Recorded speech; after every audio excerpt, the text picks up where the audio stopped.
Assalamualaikum warahmatullahi wabarakatuh. Kembali lagi ke channel Quanticons bersama Sohrul Rohmatul Ajijah. Kali ini kita akan melanjutkan pembelajaran mengenai probabilitas diskrit. Dalam hal ini ada binomial, hipergeometrik maupun Poisson. Nah, referensinya tetap sama di bukunya Douglas Lin ya. Nah, di sini kita membahas terlebih dahulu mengenai apa itu binomial probability distribution. Jadi binomial probability distribution ini merupakan distribusi probabilitas diskrit yang sering terjadi, dan salah satu ciri distribusi binomial ini hanya memiliki dua hasil yang mungkin terjadi dalam sebuah percobaan dari sebuah eksperimen. Nah, ini beberapa karakteristik dari binomial probability distribution.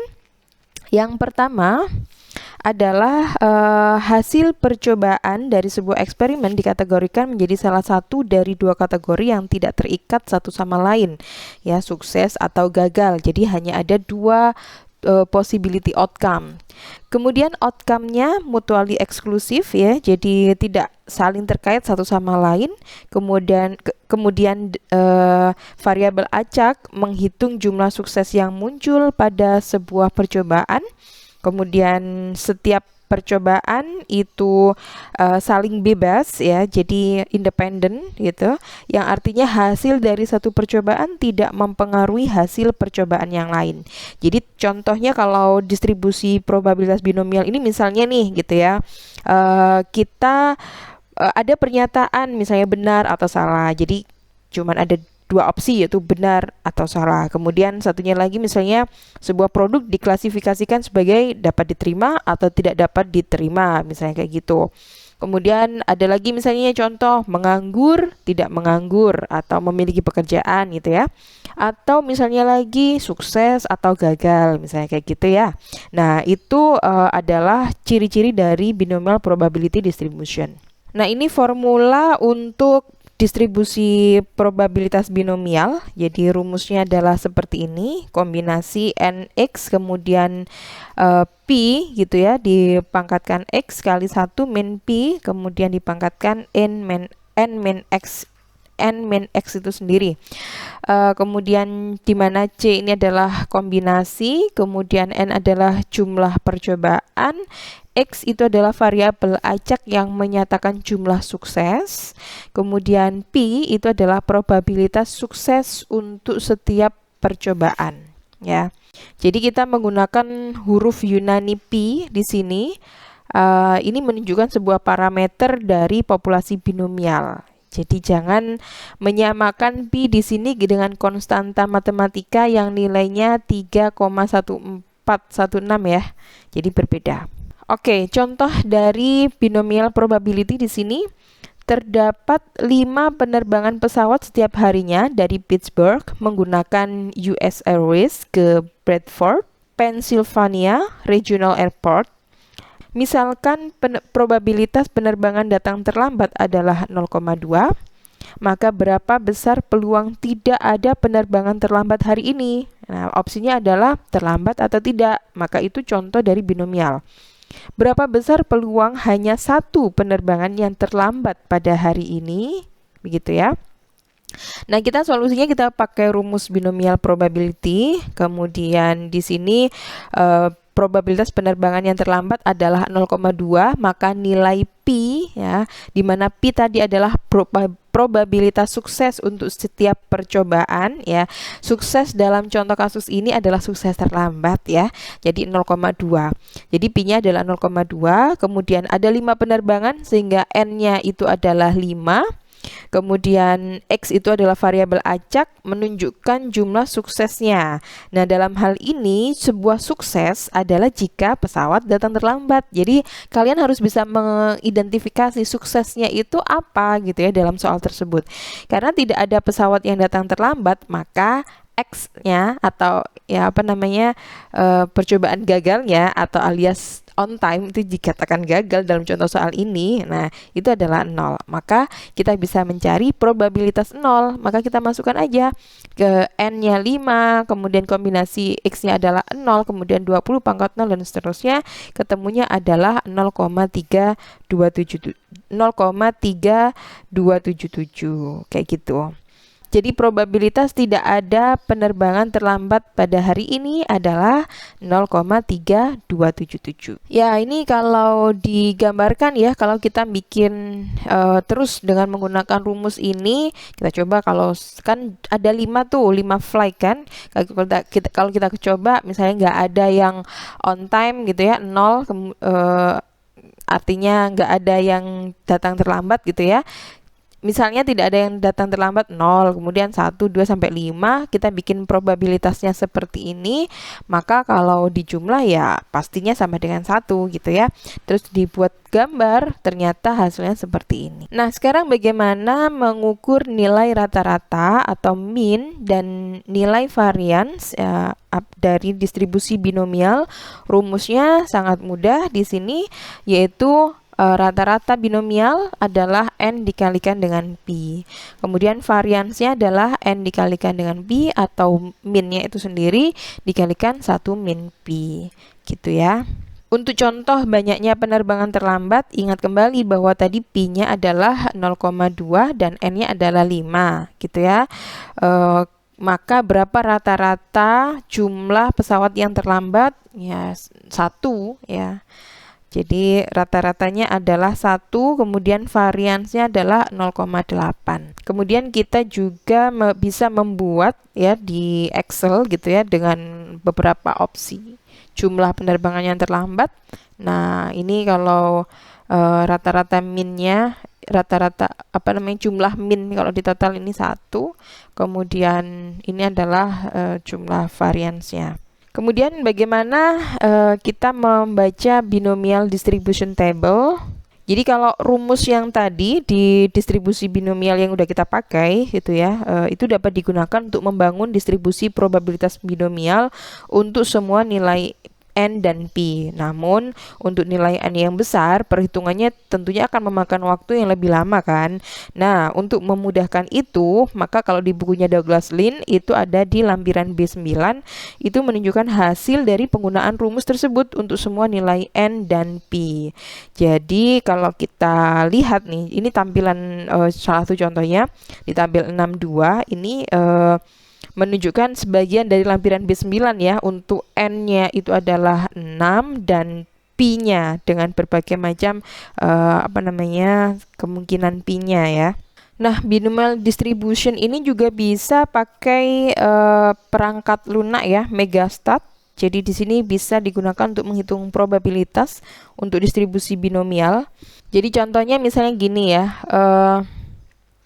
5% gear yang diproduksi oleh sebuah mesin otomatis berkecepatan tinggi dari Carter Bell itu cacat ya. Kemudian berapa probabilitasnya jika dari 6 gear yang dipilih secara acak tidak ada satupun gear yang rusak ya, tidak ada satupun gear yang rusak. Kemudian kalau berapa kalau hanya 1 gear, 2 gear, 3 gear, dan seterusnya. Nah, kalau kita lihat di sini, syarat-syarat distribusi binomial sudah terpenuhi. Pertama, hanya ada 2 probabilitas yang dapat terjadi dari sebuah gear yang cacat atau dapat diterima. Yang kedua adalah jumlah percobaannya terbatas, yaitu sebanyak 6 kali ya di sini. Kemudian probabilitas suksesnya juga konstan, jadi 0,05. Dan kemudian percobaan-percobaannya ini saling bebas. Nah, lalu kita melihat di tabel 6.2 ini yang tabel distribusi binomial. Untuk probabilitas tidak ada gear yang cacat, ini kita lihat pada margin kiri, yaitu X-nya adalah 0. Kemudian nah, ini kita bergerak ke pi 0,05 ya. Jadi kan 5% tadi itu. Jadi 0,05, kemudian ketemunya 0,735. Kemudian di sini probabilitas 1 gear yang cacat dari sebuah sampel berjumlah 6 gear. Itu ini 1 cacat dari 6 gear ya. Itu adalah 0,232 dan seterusnya kalau dibuat sampai ke percobaan ke-6 kayak gitu. Nah, tentunya terdapat kesempatan kecil bahwa kita dapat mengambil 5 gear yang cacat dari 6 pengambilan acak kan ya ini. Ya, jadi kalau ngambil 4, 5, 6 ini kemungkinannya sangat kecil atau bahkan tidak ada. Jadi bisa dikatakan di sini nilainya itu sebenarnya 0,0000178 gitu ya. Jadi kalau pakai rumus yang binomial itu ketemunya seperti itu. Oke, kemudian kalau pakai megastat, jadi dia bisa langsung ketemu seperti ini. Sama, kemudian variansnya juga bisa diketahui, standar deviasinya juga. Jadi di sini ada beberapa tambahan informasi yang harus diperhatikan mengenai distribusi probabilitas binomial. Yang pertama adalah jika nilai n itu tetap sama, tetapi nilai pi-nya itu naik, misalnya dari 0,05 ke 0,95, maka bentuk distribusinya berubah. Ya, jadi probabilitas untuk pi 0,05 itu sifatnya dia asimetris positif di sini. Kemudian selama nilai pi lebih dari 0,5 dan bergerak ke 0,95, distribusi probabilitasnya asimetris negatif, kayak gitu. Bisa dilihat di sini ya, kalau pi-nya 0,1, kemudian 0,2 dan seterusnya. Jadi selama n-nya konstan, tetapi nilai pi-nya naik gitu ya, dari 0,05 ke 0,95, bentuk distribusinya itu akan berubah seperti ini. Lalu jika nilai pi, probabilitas suksesnya itu tetap sama, tetapi n-nya berubah menjadi lebih besar, misalnya di sini n sama dengan 7 sampai n sama dengan 40, maka bentuk dari distribusi binomial itu menjadi lebih simetris. Nah, sekarang kalau kita melihat ya bahwa agar distribusi binomial ini dapat diterapkan, jadi probabilitas suatu kejadian sukses itu kan harus tetap sama ya untuk setiap percobaan. Jadi kayak misalnya tadi contohnya probabilitas untuk menebak jawaban yang benar pada sebuah pertanyaan benar atau salah itu adalah 0,5. Jadi sama terus gitu ya untuk setiap pertanyaan pada sebuah ujian. Jadi sama halnya misalnya 40% dari para pemilih yang terdaftar di suatu daerah adalah kaum Republik. Jika 27 pemilih yang terdaftar dipilih secara acak, probabilitas untuk memilih orang dari Partai Republik pada pemilihan pertama itu tetap 0,4. Kesempatan untuk memilih seseorang dari Partai Republik berikutnya juga 0,4. Jadi tidak ada perubahan. Asumsinya apa? Bahwa pengembalian sampel ini dilakukan.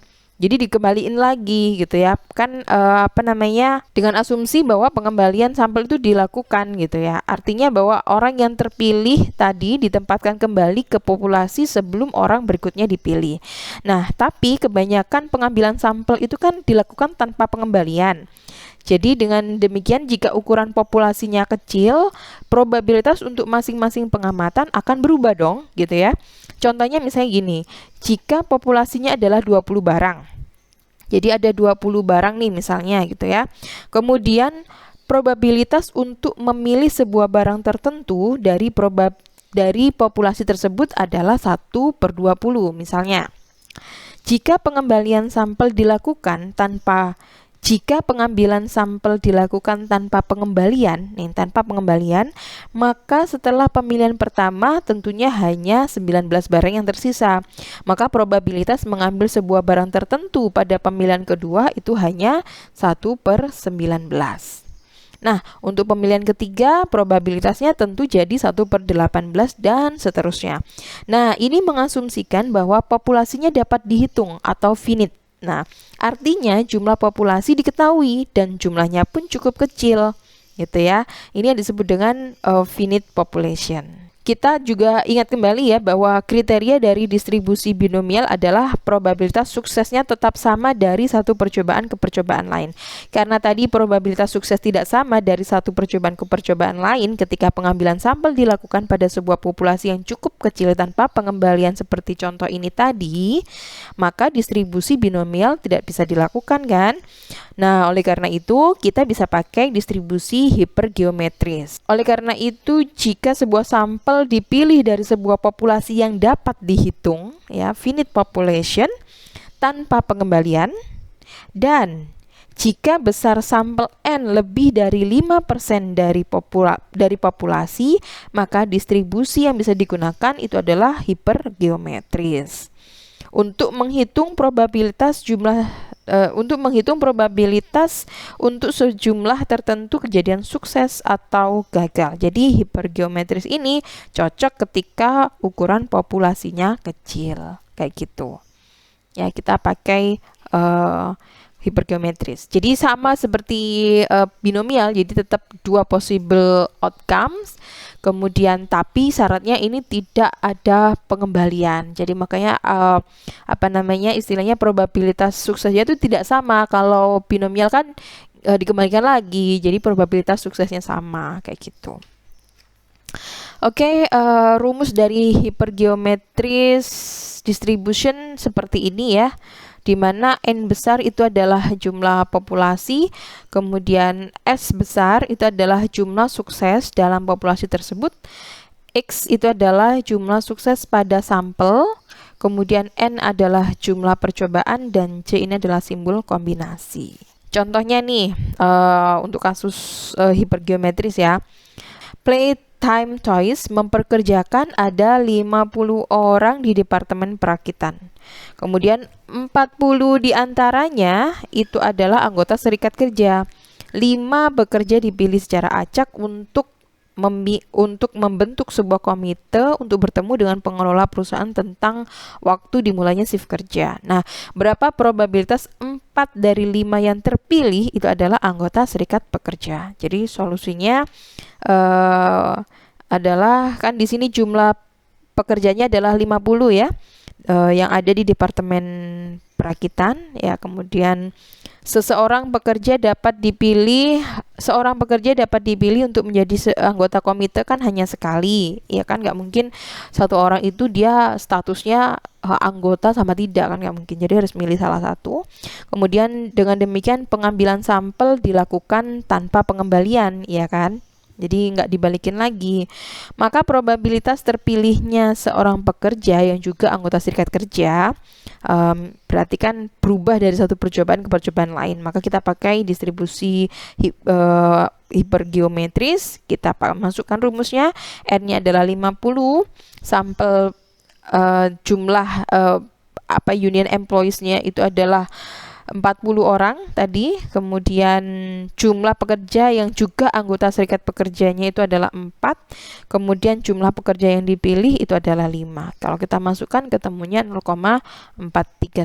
Maka artinya probabilitas untuk memilih 5 pekerja perakitan secara acak dari 50 pekerja dan menemukan 4 dari 5 orang tersebut adalah anggota serikat pekerja itu adalah 0,431. Ya, kalau dibuat distribusinya, tabel distribusinya kita buat seperti ini. Oke, cukup simpel untuk hipergeometris. Jadi yang penting kalian bisa memahami ya perbedaan antara binomial sama hipergeometrik. Jadi bedanya cukup di pengembalian atau tidaknya. Lanjut kita ke Poisson. Oke, kalau untuk distribusi probabilitas Poisson ini menjelaskan berapa kali sebuah kejadian terjadi pada interval tertentu ya. Jadi ada intervalnya. Interval itu bisa berupa waktu, jarak, luas, ataupun volume. Kemudian distribusi ini didasarkan pada dua asumsi di sini. Yang pertama adalah bahwa probabilitas proporsional dengan panjangnya interval. Kemudian asumsi kedua adalah intervalnya itu saling bebas ya. Artinya apa? Berarti semakin panjang interval maka semakin besar probabilitasnya. Dan banyaknya kejadian dalam satu interval tidak mempengaruhi interval-interval yang lain. Distribusi ini juga merupakan suatu bentuk distribusi binomial yang terbatas ya, ketika probabilitas sebuah kejadian sukses sangat kecil dan nilai N-nya besar. Nah, ini kondisi ini sering disebut sebagai hukum kejadian yang tidak mungkin. Ya, yang berarti bahwa probabilitas P atau sukses dari sebuah kejadian tertentu itu cukup kecil. Jadi distribusi Poisson ini sebuah distribusi probabilitas diskrit karena distribusi ini dibentuk dengan cara menghitung, begitu ya. Ini rumus distribusi Poisson di mana mu itu adalah nilai rata-rata kejadian sukses dari sebuah interval. Kemudian E ini adalah bilangan konstanta ya, basis dari sistem logaritma Napier, jadi 2,7. Kemudian X itu adalah jumlah kejadian suksesnya. Px adalah probabilitas untuk sebuah X tertentu. Nilai rata-rata sukses dari mu itu bisa ditentukan dengan rumusnya N dikalikan dengan Pi. Ya, mu ini simbol mu ya. Kemudian variansnya itu juga ternyata sama ya, N dikalikan dengan Pi. Contoh soalnya di sini, misalnya anggap ya bahwa tas koper jarang hilang ya pada penerbangan Northwest Airlines. Jadi Poisson kan nyari yang tidak mungkin terjadi gitu ya. Maksudnya probabilitas suksesnya tuh kecil banget gitu ya. Nah, ini tas koper hilang di sebuah maskapai penerbangan tuh kan probabilitasnya kecil banget gitu ya. Maka ini kecenderungannya pakai Poisson. Misal diambil sampel acak sebanyak 1000 penerbangan. Kemudian ternyata ada total 300 tas yang hilang. Waduh, ini sering ya. Dengan demikian, rata-rata hitung dari jumlah tas koper yang hilang itu adalah 0,3. Jadi 300 per 1000. Jika jumlah tas yang hilang untuk setiap penerbangan mengikuti distribusi Poisson dengan mu adalah 0,3, maka kita bisa menghitung berbagai probabilitas menggunakan rumus probabilitas Poisson seperti ini.